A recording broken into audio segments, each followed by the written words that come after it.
Chapter 14, James Howard. One morning, early in December, John had just let me into my box after my daily exercise and was strapping my cloth on, and James was coming in from the corn chamber with some oats when the master came into the stable. He looked rather serious and held an open letter in his hand. John fastened the door of my box, touched his cap and waited for orders. "Good morning, John," said the master. "I want to know if you have any complaint to make of James." "Complaint, sir? No, sir. He is industrious in his work and respectful to you." "Yes, sir, always. You never find he slights his work when your back is turned?" "Never, sir." "That's well, but I must put another question. Have you no reason to suspect that when he goes out with the horses to exercise them or to take messages, that he stops about talking to his acquaintances or goes into houses where he has no business leaving the horses outside?" "No, sir, certainly not. And if anybody had been saying that about James, I don't believe it. And I don't mean to believe it unless I have it fairly proved before witnesses. It's not for me to say who has been trying to take away James' character, but I will say this, sir, that a steadier, pleasanter, honest, smarter young fellow I have never had in this stable. I can trust his word and I can trust his work. He is gentle and clever with the horses, and I would rather have them in his charge than with half the young fellows I know of in laced hats and liveries. And whoever wants a character for James Howard," said John, with a decided jerk of his head, "let them come to John Manley."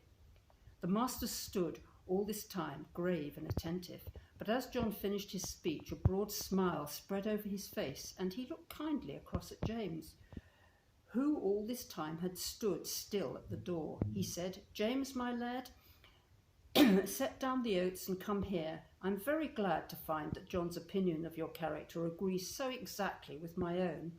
John is a cautious man," he said, with a droll smile, "and it is not always easy to get his opinion about people, so I thought if I beat about the bush on this side, the birds would fly out, and I should learn what I wanted to know quickly. So now we will come to the business. I have a letter from my brother-in-law, Sir Clifford Williams, at Clifford Hall. He wants me to find him a trustworthy young groom, about 20 or 21, who knows his business. His old coachman, who has lived with him 20 years, is getting feeble, and he wants a man to work with him and get into his ways, who would be able, when the old man was pensioned off, to step into his shoes. He would have 18 shillings a week at first, a stable suit, a driving suit, a bedroom over the coach house, and a boy under him. Sir Clifford is a good master, and if you could get the place, it would be a good start for you. I don't want to part with you, and if you left us, I know John would lose his right hand." "That I should, sir," said John, "but I would not stand in his light for the world." "How old are you, James?" said master. 19 next May, sir." "That's young. What do you think, John?" "Well, sir, it is young, but he is as steady as a man and is strong and well grown, and though he has not had much experience in driving, he has a light, firm hand and a quick eye, and he is very careful, and I'm quite sure no horse of his will ever be ruined for want of having his feet and shoes looked after." "Your word will go the furthest, John," said the master, for Sir Clifford adds in his postscript, "If I could find a man trained by your John, I should like him better than any other. So, James, lad, I think talk it over with your mother at dinner time, and then let me know what you wish." In a few days after this conversation, it was fully settled that James should go to Clifford Hall in a month or 6 weeks, and it suited his master, and in the meantime he would get all the practice in driving that could be given to him. I never knew the carriage to go out so often before. When the mistress did want to go out, the master drove himself in a 2-wheeled chaise, but now, whether it was the master or the young ladies or only an errand, Ginger and I were put into the carriage and James drove us.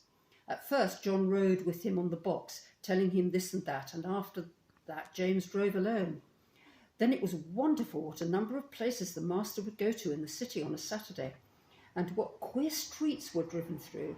He was sure to go to the railway station just as the train was coming in, and cabs and carriages and carts and omnibuses were all trying to get over the bridge together, That bridge wanted good horses and good drivers when the railway bell was ringing, for it was narrow and there was a very sharp turn to the station, where it would not have been at all difficult for people to run into each other if they did not look sharp and keep their wits about them. End of. Yeah.